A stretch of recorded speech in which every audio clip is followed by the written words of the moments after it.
is te veranderen, een vereniging opzetten of trekt. Of die persoon of organisatie die een bijzondere prestatie heeft geleverd en zo hoogbegaafdheid en de kansen die dat biedt in een positief daglicht stelde of hielp om hoogbegaafd talent beter te benutten. Dat zijn de kandidaten voor een Mensa Fonds Award. Dit jaar reiken we deze prijzen voor de 10e keer uit. Zo steunen we mensen en initiatieven en zorgen we voor brede positieve publiciteit voor hoge intelligentie in zijn algemeenheid en voor de genomineerden en winnaars in het bijzonder. En dat is winst voor hoogbegaafden en de samenleving als geheel.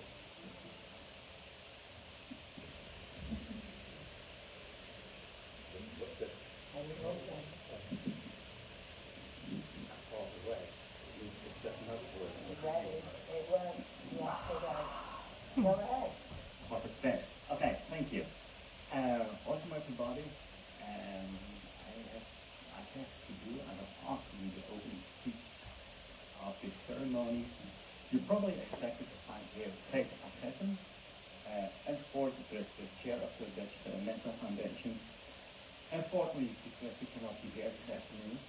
She has to attend the funeral in Amsterdam of a long-term friend of her, and she decided to be there. And the friend is also one of the ambassadors of the Dutch Mensa Foundation.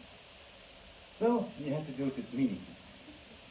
I was notified pretty late, so I thought, well, how do I open it? Shall I look back at what we accomplished over the past 10 years? That takes a long time, about an hour. So I decided not to go back to 2013. I decided to go back to 1946. In 1946, the Mensa was founded, and Dr. Lansware and Roland met each other, and they decided to set up Mensa. Mensa for the benefit of humanity. How does that work? Well, 1946, the concept just after the Second World War, and the idea is that when you put a bunch of intelligent people together, there will be no war, no fighting, no starvation, and the concept of being there for the highly intelligent people, for the benefit of humanity, still survives today. We know that their vision, well, it didn't really work out that way. However, all the national Mensas are still for the benefit of humanity. It is written as a line in the constitution of all national Mensas. It's not just a line. It is something that we live by. We all want to give something back. So it starts with identifying human intelligence, and it started giving something back to society. How do we do that? Well, through Mensa, usually the Mensa associations do a lot for the members, for their members. And there are a handful of foundations who do it specific for specific groups outside the members of the Mensa. I will give you a few examples.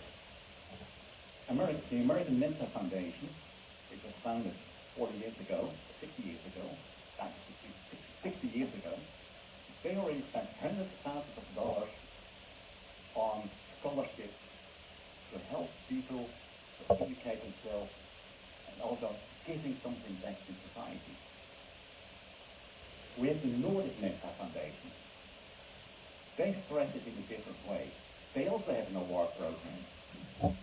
What they do is they give awards, hand out awards to people who have accomplished something in the field of science. Awards to scientists, papers, books, PhDs. That's the way they do it. We're trying to set up a Mensa Foundation in Chinese Taipei. It's going to be different sources. But what you can see is they all focus on a different area to give something back to society. The last one I want to mention is Mensa India. How do they do it? Well, they have schools.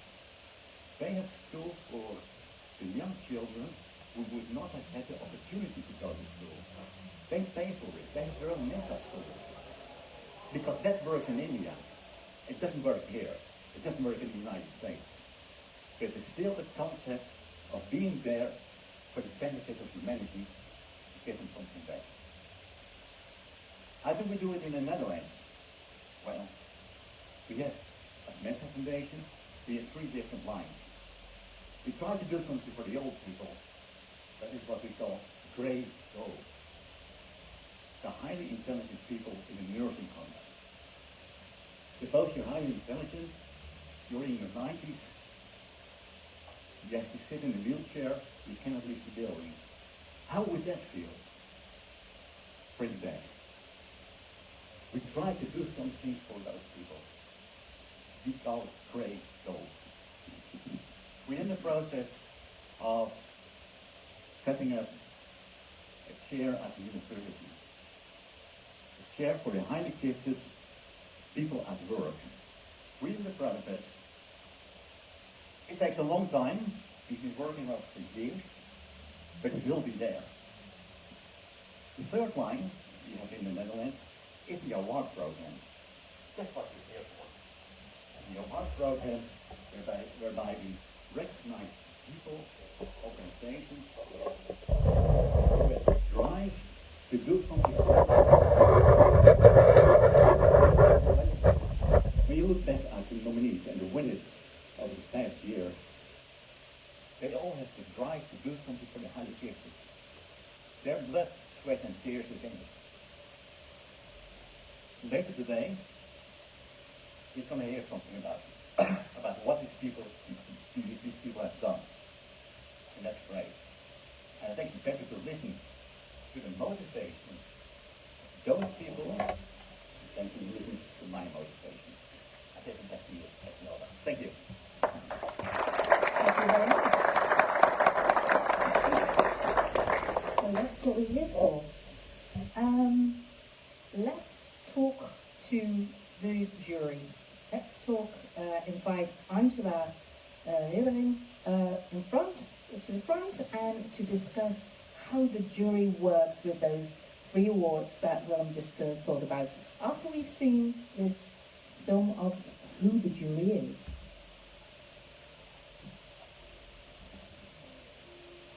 De jury. De zeer betrokken jury van de Mensa Fonds Awards bestaat dit jaar uit Mark Wiebes, Willy de Heer, Mohammed Baba en Fleur Westers. Angela Riddering zit voor. Deze deskundige jury selecteert de winnaar van de Impact Award, de genomineerde van de Publieks- en Uitblinker Award en de winnaar van die laatste prijs. Daarbij hebben zij oog voor de maatschappelijke impact en letten zij op toegankelijkheid. Diversiteit is een andere zeer belangrijke factor voor de jury. Het resultaat van al deze zorgvuldige overwegingen vormt de lijst van de unaniem gekozen genomineerden. By the way, the voice-over you hear is our own Mensa voice-over, Erik Westerop.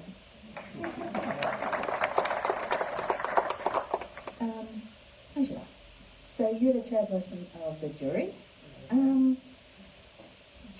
I told the audience already that I was really surprised at how many people, can we take a step in front? Yeah. How many people are there who are just nominated? And how many people want to nominate, and how many people are doing things that get them nominated? What are we talking about? What kind of numbers? Well, it varies from year to year. This year we had about 50. 50 nominated. Yes. 50 people took the time to nominate somebody. Yes. And saying that this is fantastic what they're doing for the highly gifted community. Yes, and it's great reading those nominations because people really make the effort to look up and explain why these are people that should have an award. So thank you. So that's a lot of fun also to read, to be in the jury. Yes, no, it's great. It's very inspiring.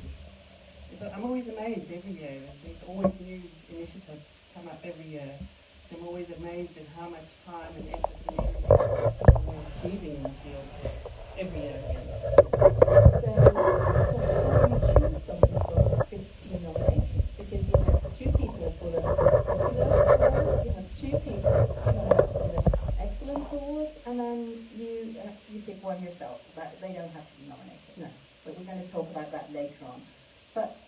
you pick them? Well, we've developed quite a good system during the last 10 years. We start off with, on the left-hand side, with all the nominations. This is how you do it. This is the how we do it. real mirror board. Yes, this is the mirror board we work on. And then we start talking about the people that have been nominated and sort of moving them from left to right. And they sort of move from one column to the next.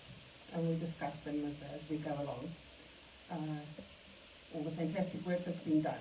And This is not 50, by the way. no, this is altogether, I think it was 19 altogether.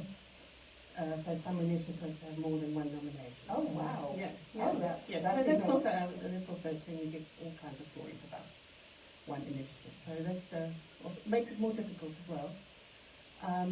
And we look at, once we've got about 6 or 7 on the right hand side, then we start looking at the total picture. So we sort of discuss the pros and cons and then start looking at the total picture. Have we got people from education and people who are also active in the workforce with highly giftedness? Because you're not only gifted when you're at school, you're also gifted when you're at the workplace.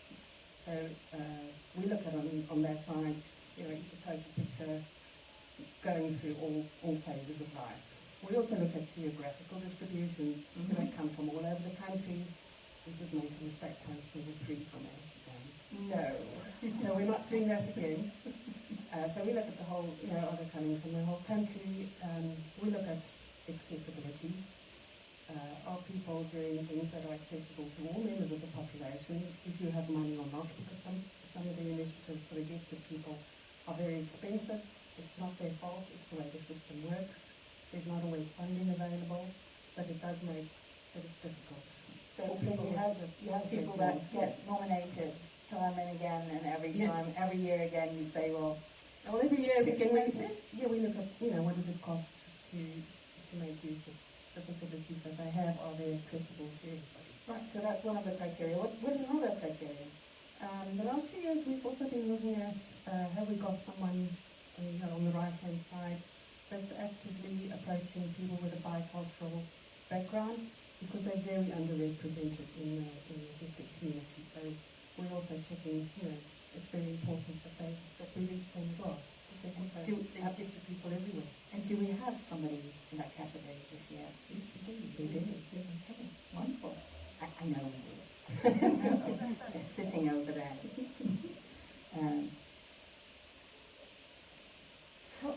Last question. How much time does this cost? Because if you're a Mensa member, dealing with Mensa members can be difficult. Sometimes people say it's like guiding frogs in buckets. Yeah, basically. So how long does this take? Is this weeks of work? Tens of days of? We're very efficient. So we've been doing this for a while. I'm very happy with my jury because they do their homework. So everybody checks the list beforehand. Who's really interesting, what's really catching your eye. So we can, usually it takes us one evening. Yeah, and if needs be, we do a second one. So we see how far we get in one evening. It's all online, so you don't have travelling time. And that's how it works, yeah. Well, that alone, I think, is a reason to applaud the jury. Thank you so much. Well, then let's go. While Angela goes back to her table, and let's go for the first award. That, obviously, is the Popular Award. And the Popular Award is the award that are selected from those 50 nominees of 19 different individuals and organizations. The jury picked 2 of them, and then we let the audience just pick which one of them is the one that they deemed even better, and the one who wins that wonderful award that is over there. May I ask the people from IQ, that is Claudia, difficult word, I did remember it, but not. Claudia Ben Messahel, and Lilian van der Poel. Can I invite you over to take 2 of your chairs? And And may I invite over, I want to invite over Peter Hankop and Mark Jespers. However, Mark is on holiday today. So I'm just going to invite you over, Peter. And Peter is from Explorer.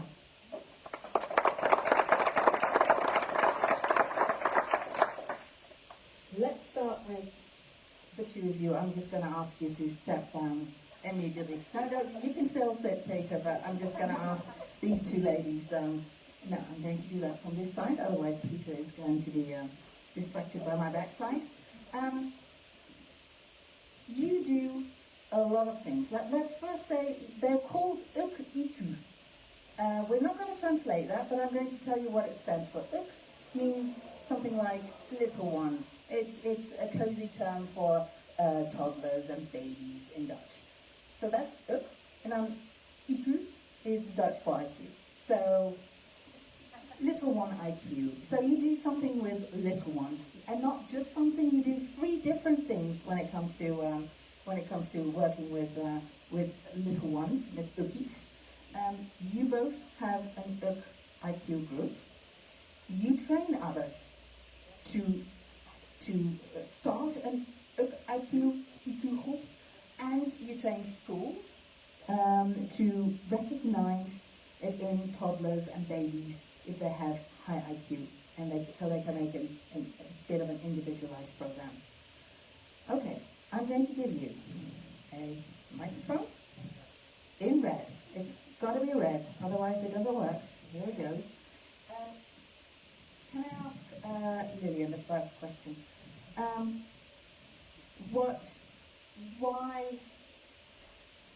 Why did you start this? Are you a teacher, or no, you're not? Why did you start this then? I'm not a teacher at all. Yes, I am a teacher, but without paper, so that's a totally different kind of thing I'm doing. I started this because my girls are very gifted, and well, they had a very hard time in preschool situations and in groups especially. Then I realized it's inherited. When you have the traits already from birth, when you have the traits from birth, you should be supported from birth. Well, first time parents take care of you, but then there's a moment you get into society, and it's the little kids step into society, and then things start going wrong. What kind of things go wrong? How do you know that something went wrong with your group? Well, she just didn't want to go. She was protesting all the time, like, I'm not learning one thing there, so you shouldn't go there. That's actually what she communicated with us when she was about 2.5 years old. That's really early. Yeah, that's really early. Yeah, but we see it in the groups also. We see that the children are protesting. I don't want to be there. Can you explain what the kind of things is that they run into? Yeah, well, you have a very good example for that. Yeah. Yes. Imagine a 2-year-old boy or girl, it doesn't matter, asking another toddler for a dark red cube. And suddenly it gets just a cube. Okay. A blue cube. Or whatever color. Light blue. And it looks at the other toddler and goes like, maybe I did ask the wrong question. So, gives the cube nicely back and points out, I want the dark red cube. And it gets another color cube. Then you may wonder what's wrong, because there's another toddler asking for a cube from the same child, and that one just gets a cube and plays with it.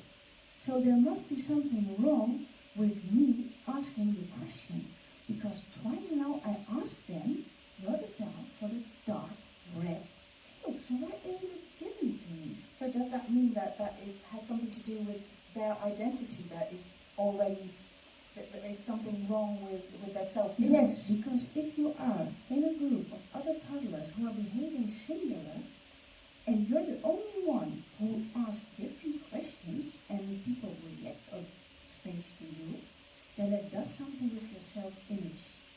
We also have the example of a little boy 3 years old, and at that time I was a member of VAROS. That's the Dutch Society for Heilige Kids, where parents come. And we organized reading for them. And for children, we had a gymnastic full of stuff. And every now and then, the parent went to look at the children, because they were from the age like 2, 3 years old till 14, 15 years old. And then I came into the room, it was my time to check, and I saw a little boy, 3 years old, standing like this against the wall. Uh-oh. Uh-oh. So I approached the boy and asked, "Are you okay? Is there something I can do?" And until today, I remember, and I really get emotional of that, is the boy's answer. "Yes, I'm fine, but there's more of me. People like me." And I said, "Yes, there is. But unfortunately, maybe not in your street or in your classroom, but they are." And that's when I realized those children need peers, need other little children who think the same, who are the same, who act the same. And that is what you give, a kind of a Yes. peer group for them. Yes. And is that full time for them? No. No? More reasons for that. One reason, it is pretty expensive. If we should do it for 5 days, Okay. that's one. It's not supported by society or whatever, so we should, the parents should pay that for themselves. Mm-hmm. Well, I heard a very specific thing that I realized, like in my group, there's always room for a kid who the parents are not able to pay for, because that's what I give back to society. And we try to ask the other deputy teachers to do the same.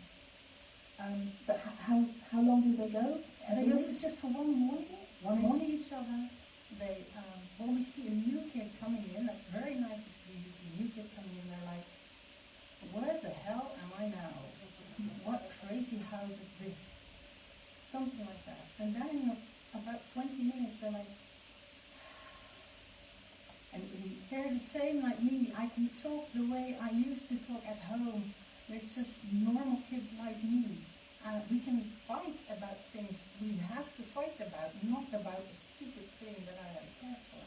And Fantastic. that's what we do, and that's what we like to see. So, how many are there at this moment in the Netherlands? I think it's about 20 groups. I didn't look it up. About 20 groups. about and 20 and groups how now. many schools that you train? You know that? Yes. I counted them 18 schools, preschools, and we call it IKC, spiritual schools, now kindergarten. Fantastic. Last question. Do you do that in the Netherlands, or do you do it international as well? Unfortunately, still in the Netherlands, but we would love to go international, because there's puppies everywhere, and they will be adults, and they will go into society, and they need to be, they need to get enough self-esteem, and not repair after. So let's put the little children into society with enough self-esteem to grow up to good adults. So, if there is anybody here from another country who thinks this is something that I would love to do in my country, check them out later at the drinks, because you can chat with them there. Thank you very much. Let's see the video. Please sit down again and see the video. UKIQ. UKIQ is opgericht door Lilian van der Poel en Claudia Benmessa Hel-Kruidbos en richt zich op hoogbegaafde baby's, peuters en kleuters.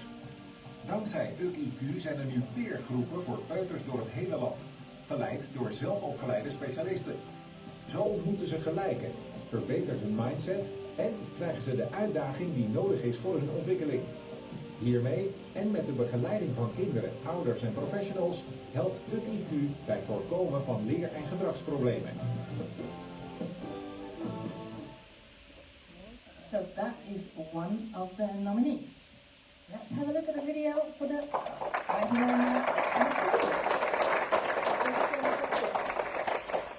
Let's look at the second nominee.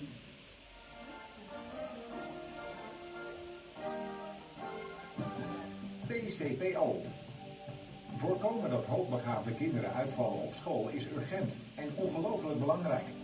Peter Honkoop en Mark Jespers laten zien wat onderwijsmanagers kunnen doen om deze kinderen aan boord te houden. Dankzij hun inzet en die van hun team zijn er nu groepen met Explora-onderwijs op 3 locaties van BCPO Midden-Brabant. Hoogbegaafde kinderen krijgen er meer ruimte voor verbreding en het ontwikkelen van andere vaardigheden, zoals omgaan met faalangst en leren.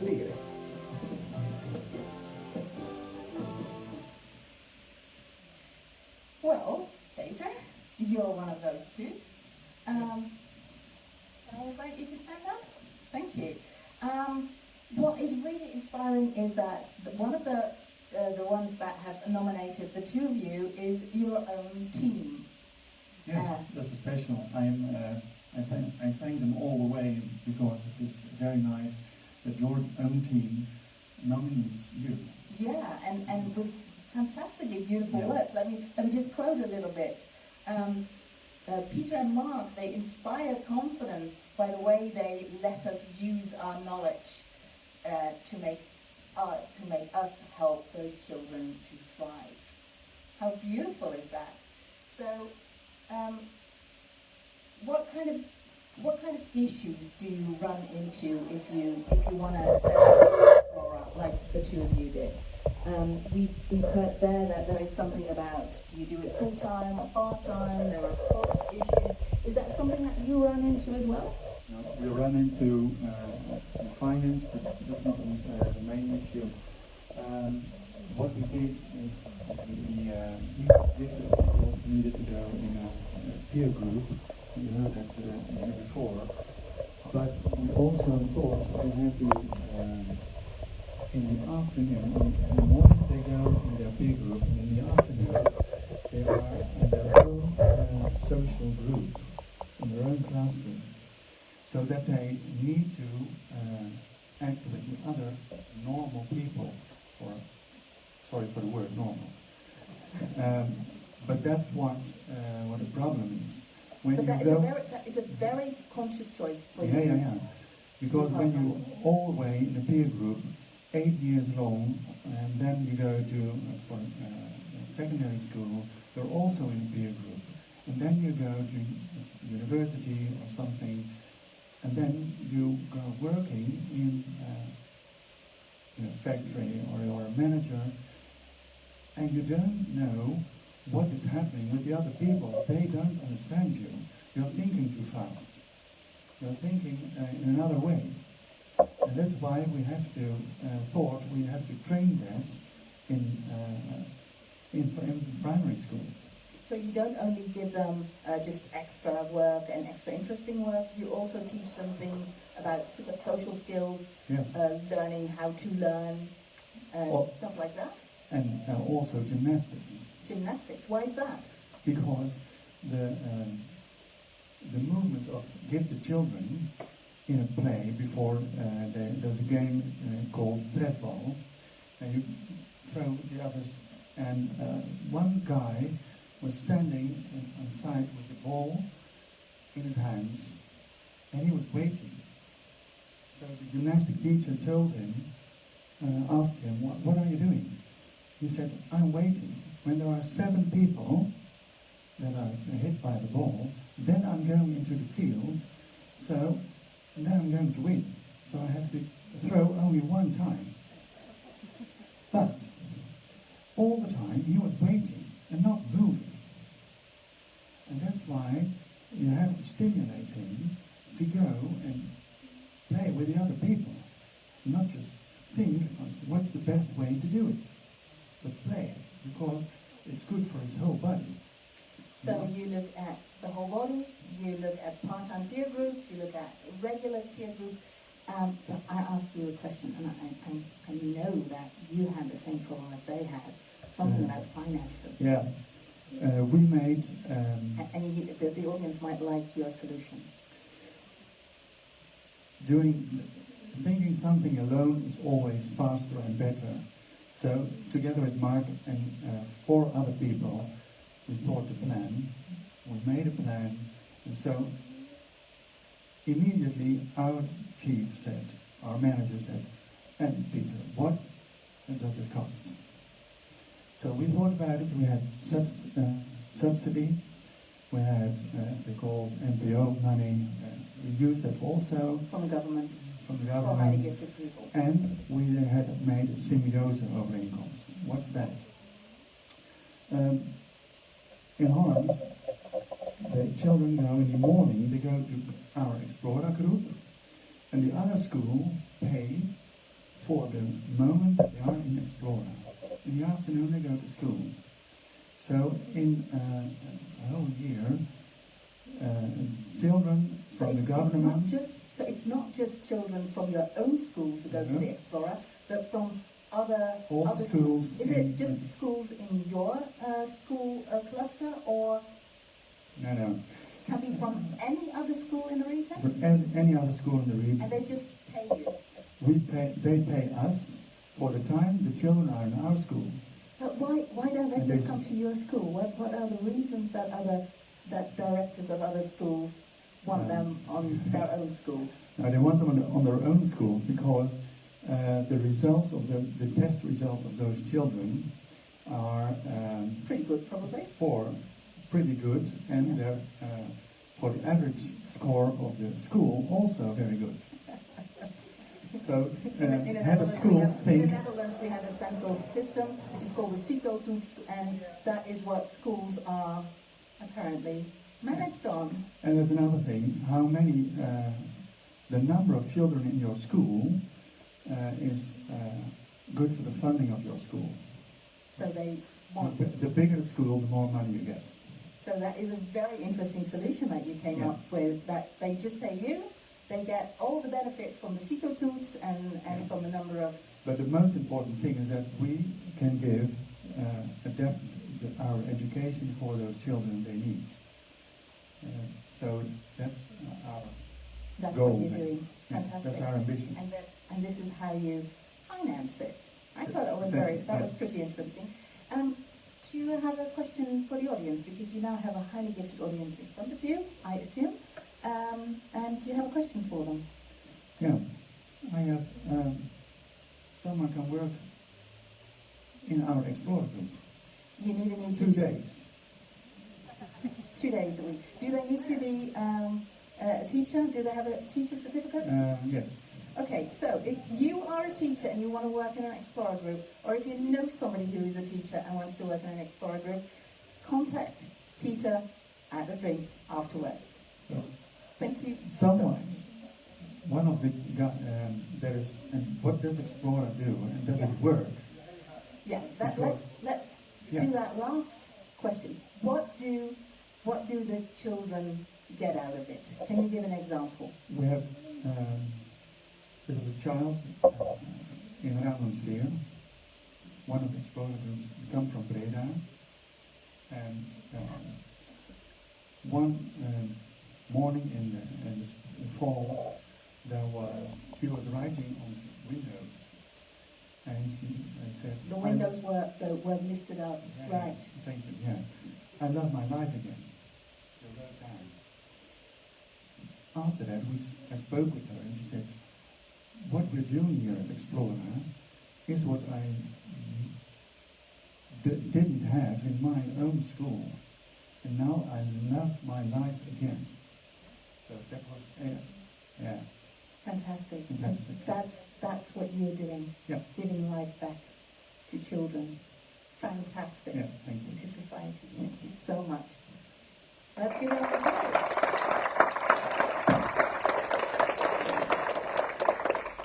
Well, I'm glad I did not have to make the choice as to whom of these two very, very worthy nominees gets the award, but I can reveal what the audience voted for, the audience on internet. Angela, how many people voted, by the way? Around 500. About 500 people voted for it, and here it comes. The winner of today is Hoek Igu.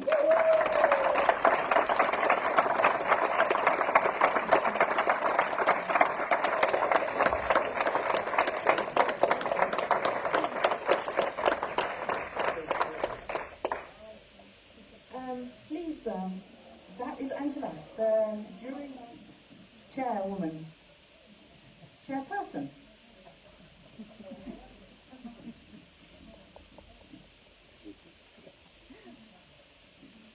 The Public Award, ladies and gentlemen. I promised you that we would not do the how do you feel, but she definitely wants to say something. Yes, for those people who might follow me on LinkedIn, you maybe have heard, and it's not a nice announcement I'm going to make now, right in this moment at the moment. For 23 years, sorry, getting emotional, I took care of my severe handicapped son at home, and 6 March this year, unfortunately, he died. So I'm still like, but I'm now a grieving mother, grieving wife, and grieving parent to my own son. Excuse me for getting emotional. This means I have to rearrange my life, rearrange my time, rearrange my home. Like everything, it changed something in me, and it made me go to the unfortunate decision that in the next few weeks I will slowly step back from not only looking but some of my other works to take time to breathe, because after 23 years taking care of 24/7, something changes. So I want to thank the children, I want to thank the parents, I want to thank our specialists who are there and over there. Yes, I wasn't ready. And I want to thank the schools and organizations who trained, and I'm really confident that we will continue to make sure these children get the attention they need. What a fantastic heartbreaking for you.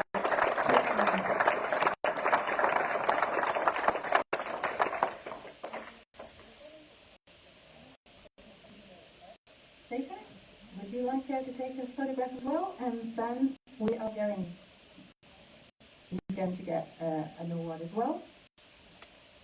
That is the photograph. Thank you, ladies and gentlemen.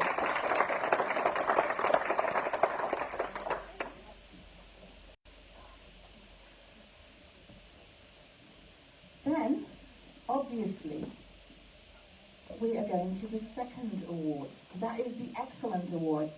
The same 19 nominees. The jury found 2 others that they thought that really should be one of the winners. And the winners that they have taken is 3 of them, the nominees. The first one is Emmy Visser. The second one is the Stichting Wezenlijk. May I invite 2 of the members here? Dat is Priya Selik en Yvonne van der Zanden. And that is Femke Hovinga. And Femke is not here, she's on a holiday as well. But we have an interview with her that we've pre-recorded, so you are going to see her.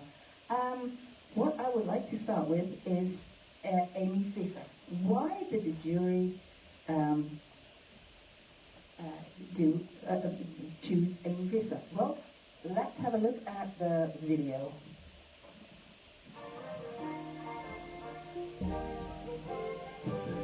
Emmy Visser. Emmy Visser heeft een enorme drive om het leven en de opleiding van hoogbegaafden te verbeteren en zet haar vele talenten in om dit te bereiken. Naast haar werk als beleidsdirecteur onderwijs bij de gemeente Meppel schrijft ze onder andere verrijkingsmateriaal voor kunst en taal voor scholen en maakt ze documentaires voor en over hoogbegaafde kinderen en jongeren. En via Ingeniosa ondersteunt ze kinderen, hun ouders en hun scholen om hun welzijn en het onderwijs te verbeteren.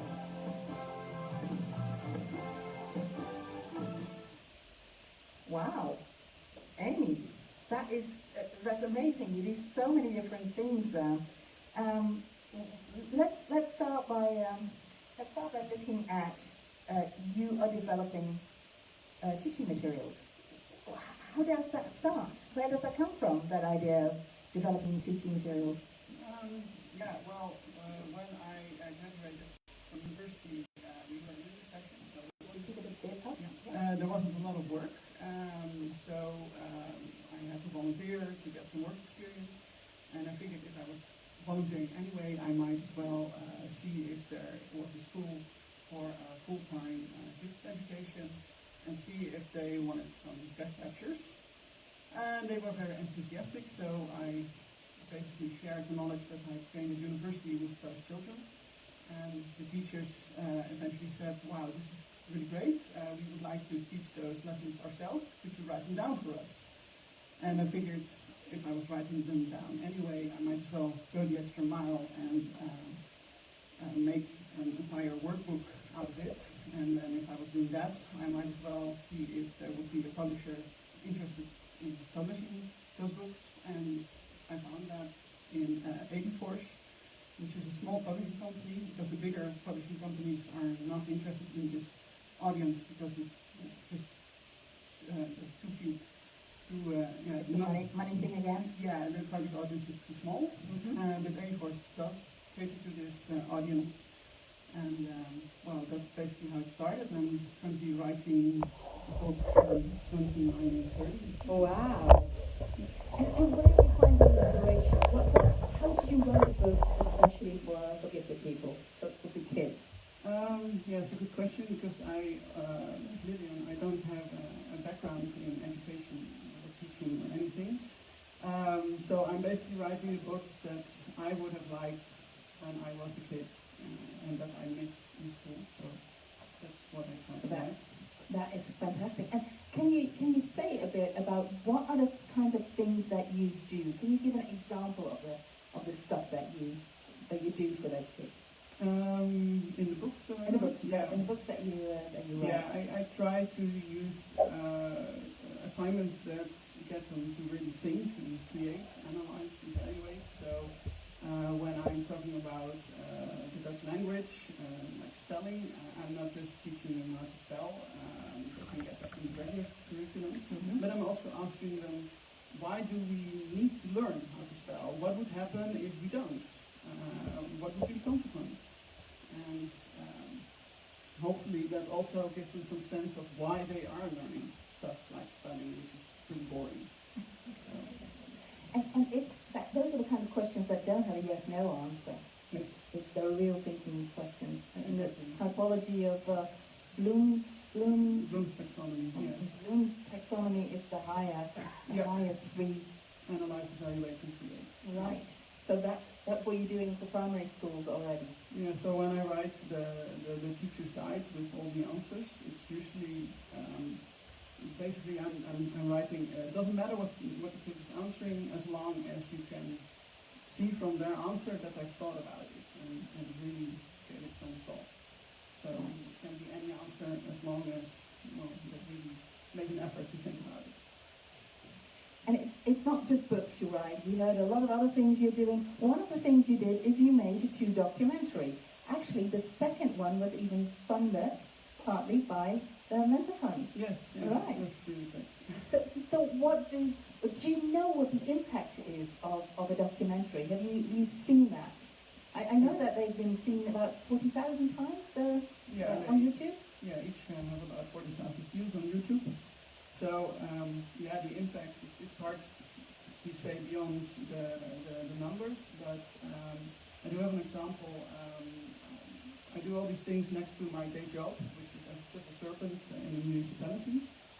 And I'm currently working on education, and I had a colleague who decided which kids would get student transportation and who didn't. And for a long time, gifted children wouldn't get that kind of funding. And I was working on changing that. And I was talking to her, because she actually made the decisions. I was explaining why I thought it was important they would also get that chance. And she didn't get it. So I told her, well, if you want to learn more about it, have a look at my documentaries. And to my surprise, she actually did. And the next week, she came to me and she was like, the world has opened. I suddenly understand this is so necessary. We must do this. So. Fantastic. So that means that now in your municipality, highly gifted people kids can get free transportation to schools where they have a gifted program. Yes. Something like that? Basically, before they couldn't, and now under certain circumstances they can. And is that difficult to sell, not just to that colleague, but you also have to sell it to politicians and stuff? Yes, definitely, because they make the decisions. But is that difficult to sell? It's getting easier. For instance, there's been someone doing research on the impact that full-time gifted education has, and one of the things that he mentions is that they don't need as much outside care when they have education that fits. And the municipality pays for that care. So if I tell them, well, if you send those kids to school that's further away and you pay for that, you might save somewhere else. Right, so that's interesting. Definitely. Okay, thank you very much. We've just touched on just a few things you're doing for gifted people and especially gifted children. Fantastic. Thank you very much. Sounds like a very worthy nominee. Thank you.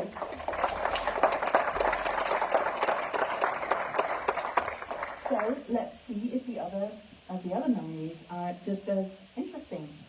Probably are. Oh yeah.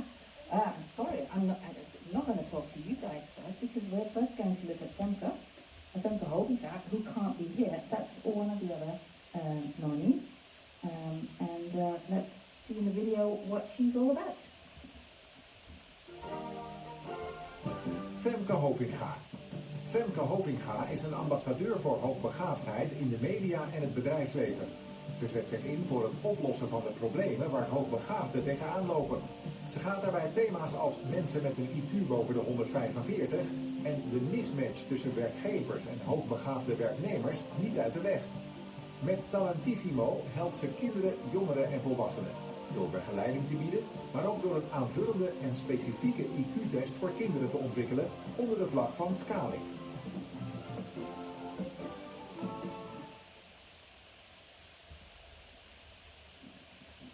Although she can't be here, I did interview her for you. So you're going to see the Zoom interview that we had last week.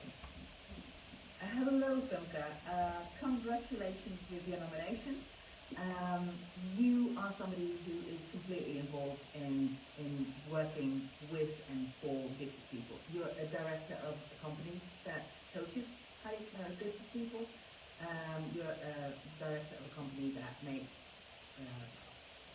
IQ tests for gifted people, and you're also doing PhD research into gifted people on the workshop.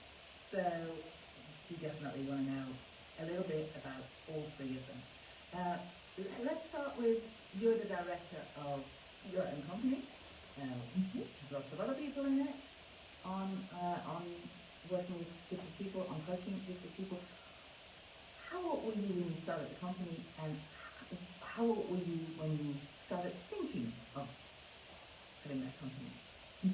Well, first of all, thank you for having me here. I'm very sad I cannot be there with you live today, but very honored to be nominated. So thanks. And as for your question, I found out about myself that I'm gifted pretty early on because my parents were very alert, and also because I really look forward to going to school. But also quickly found out that I'm not the typical kid starting at school at age 4, which we do here. So I was learning about the stars and the planets, and the other kids were, of course, doing very different things. And I felt quite lonely, and I didn't feel like I fit in anywhere. So a few years later, I must have been like 6 or something, I felt that I should do something to make it a bit better. So that's what I started doing about 10 years ago at Talentissimo, where we help people. We are with people from age 1.5 up to in their 60s, really. So that can be anything from coaching or guidance within the youth healthcare or diagnostics, for instance. Right. Wow. So you were 24, I think, when you started that company? Yeah, that's right. And it's not just that company that you're running, but you have also discovered that IQ tests for gifted people were not entirely what you were wanting, because you developed a couple of others in another company, Scale It. Yeah, that's right. Well, we developed one IQ test, the GIFT Plus, and a screener for schools, the Zoom Plus, and that's because we found that we are not always looking at, as we say, the motor potential, but at how fast the car is driving. And we don't really want to know that. We just want to know what their potential is, so that we can guide people, in this case younger people in the schools, to fulfill their potential. And an example of why that is so important is that it's not always easy to see it. We know that parents or teachers or even people themselves cannot really estimate very well how smart they are because they don't know how others are. But I know that teachers have lists and stuff where they can observe people, but that is not objective enough? Is that No, because that's something teachers will look at and they'll tell you what they can see and what they perhaps even want to see. So an example is of the Zoom Plus, so the screener they do in schools. I came into a school and they said, hey, look at this boy, and they showed me a picture and I'm like, oh. So I saw a boy a bit overweight with scarred jeans, which was not fashionable, which is, from poverty. Yeah. And he wasn't really looking very smart, to put it like that. But also, they told me that his school results were pretty bad. And so I came in and they were like, he scored possibly gifted on the Zoom Plus. And I'm like, yeah? Well, that can't be true. His dad is on a truck and his mom works in a supermarket. It's just not right. And that's what happens very often if you look at what you can see happening. And we all have our own patterns in the back of our heads and our own examples of what gifted should look like. And it's not always like that. Yeah. So you can detect that even if parents or teachers don't see it because it's not what we expect somebody to look like. That's Exactly. fantastic. Yes. And how does that work? Because those kids, okay, they now, how does Zoom Plus makes sure that they are seen and they are treated as gifted people? How does that work for people who start working for gifted people? Because you also do PhD research into gifted people on the shop floor. Do we always see all of them? Well, my hypothesis is that we don't. I hear many stories in practice, but what I want to research is exactly that. Do we see all the gifted people? Because I assume they're also working in positions where they don't have a higher education level. And maybe they do work that we don't find very gifted, or maybe they don't behave gifted because of a background in terms of migration background, or a background from a family, or whatever that background is, it may be different than we feel it should be. So what I really want to do is look at those people. Do we see them all through an objectified lens, so measuring as a start instead of asking people or asking people themselves, and then look at how they are perceived. Do they behave So differently? that's the theme, isn't it? Yeah. Subjective going to objective. That is to measuring. That is the Yes. everything you do in your work, isn't it? Well, that's where it starts. And from there, of course, we are all people with different characteristics, different needs, different backgrounds, different everything. So it's about connecting to those norms and values also. But it starts with objectified good measuring, so you can really look at the motor potential and not at how fast the car is driving. Fantastic. Thank you very much for this interview. And once again, congratulations on the nomination.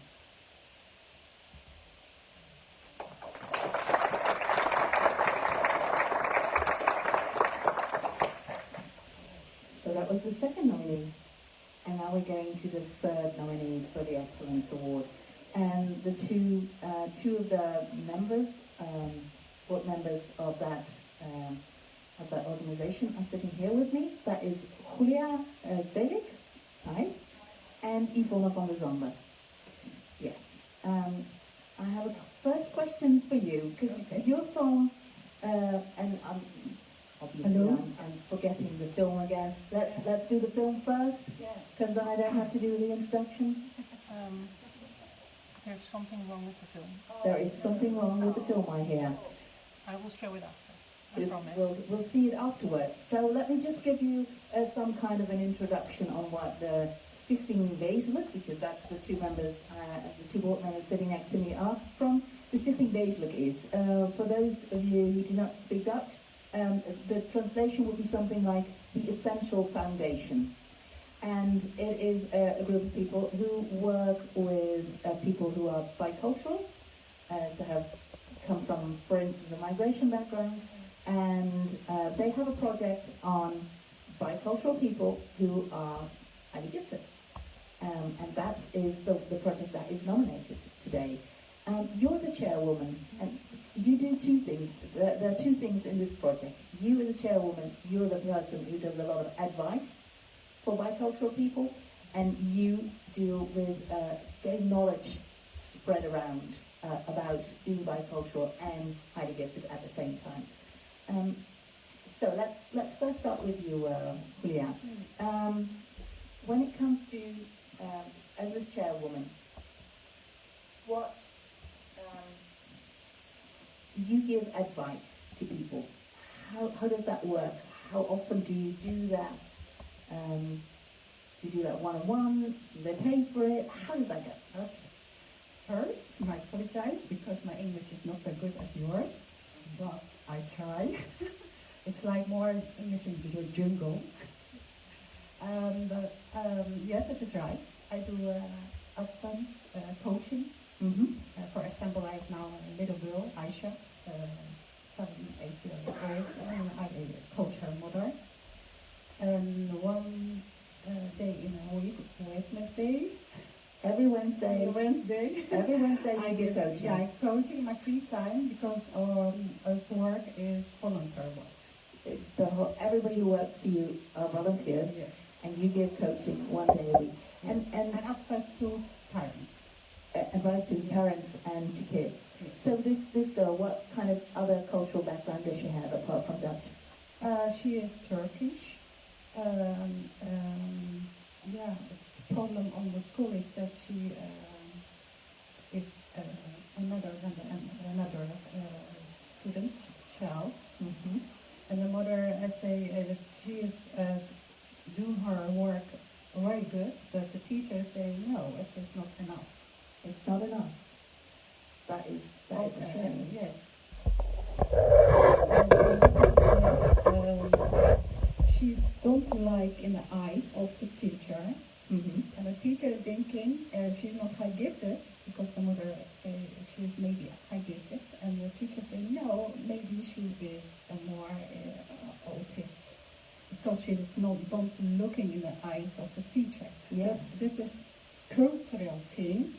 In the Turkish culture, we be careful when the adult speaking with the child. We looking not in the eyes. So it's respectful not to look Yes. at somebody in the eyes. I think it's the same in other cultures, like the Surinamese. Yeah. I think it's the same. And then that could be interpreted by Dutch teachers as, oh, the child might be autistic. Yeah. That is interesting. So that is the kind of need advice. You're there for them on Wednesdays. Yes. Because one of the things is you spread around knowledge about bicultural high giftedness. Can you say something about how you do that? We do Yvonne. that via Erasmus Plus. It's a European foundation you can get. And then we, with a group of volunteers, we visit other countries. Like for this project, we visit Turkey, Portugal, Budapest, Hungary, Italy, and there we visit schools, organizations, foundations to talk about the subject and to see what projects they are doing in this subject.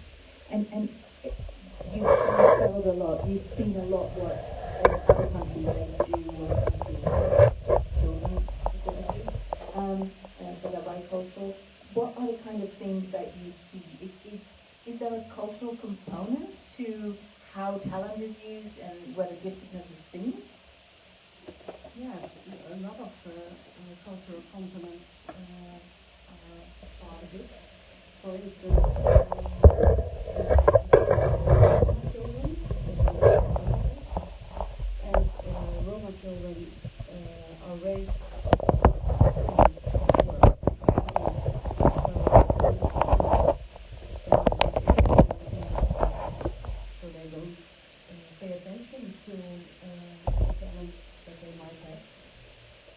go for work and earn money. That's more important.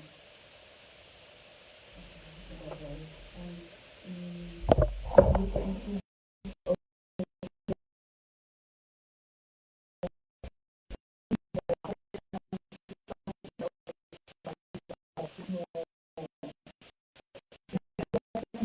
that has influence on whether they recognize people with who are gifted.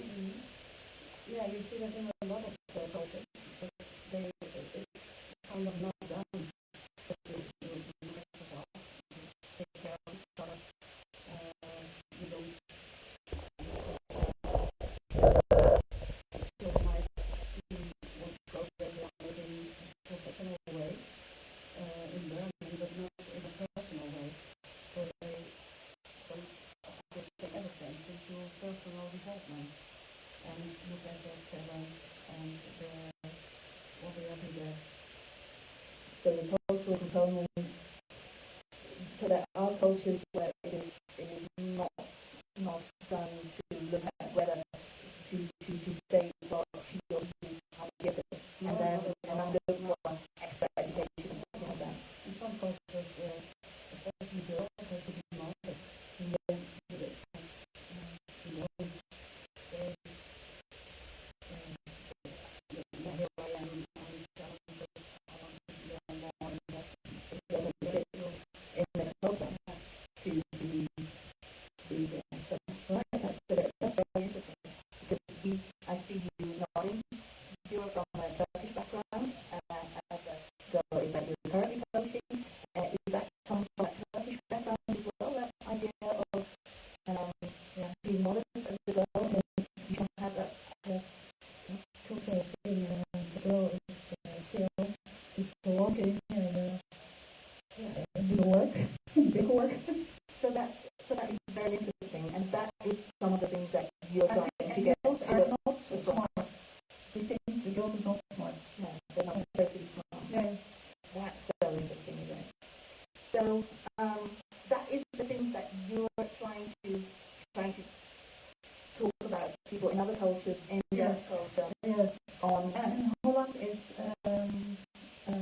Netherlands. I see lots of children with another background that I hear the boy or the girl is high gifted. yeah, And that's also what Temple basically Yes, said, isn't it? yes. It's not expected, so you don't see them. And that is one of the things that you guys are striving for. Yeah. Can I ask you one more question, Yvonne? How many people are doing this in your foundation? it's about maybe 30, 35. Wow, that's quite a lot. And are they all bicultural? No, not at all. No? Some are, it's so diverse, young, old, Dutch, other cultures, bicultural. Fantastic. So it's a real diverse population. Yes. Very multicultural. Yeah. Well, thank you very much.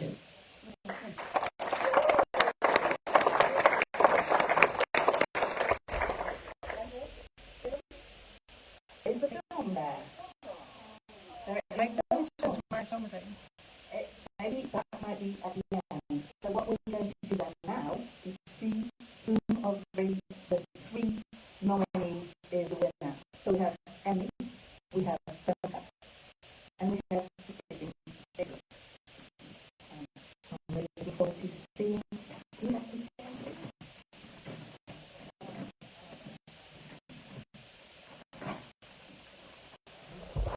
There we go.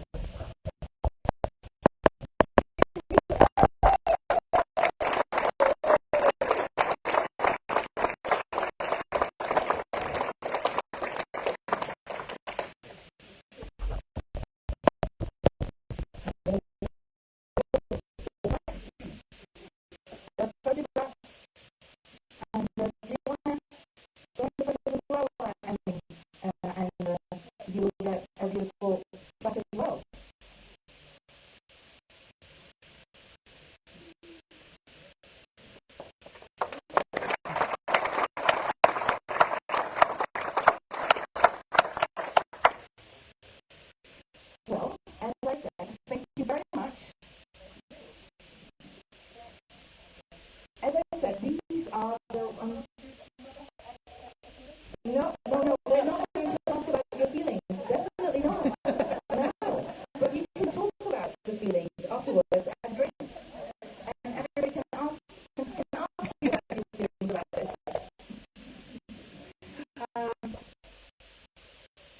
the last prize, my envelopes are done. So for the last prize, because we have 3 awards, that goes to somebody we already know, and that is Lentig. I've already introduced him. He's now going up to his. You're just going to do the keynote immediately. You No. You can't yet, because we first need to see who you are, and we're going to have a film about it, we hope. Yeah. Yeah, we're going to have that film. And then you need to do your keynote, and then we're going to get the prize. Okay. Yeah? No, I want you to stand here while we play the video, if the video is going to play. And it is. David Lentig, biomechanisch ingenieur en vliegexpert, professor Dr. ingenieur David Lentig is een creatieve denker die het verband legt tussen luchtvaarttechnologie, zoologie en robotica. Hij begon op het LBO, maar wist zijn eigen Stanford University te bereiken, waar hij de vlucht van vogels bestudeerde om luchtvaardige robots te bouwen. Is hij universitair hoofddocent aan de Faculty of Science and Engineering van de Rijksuniversiteit Groningen. En bewijst hij elke dag dat wetenschap niet alleen fascinerend is, maar ook bereikbaar voor iedereen.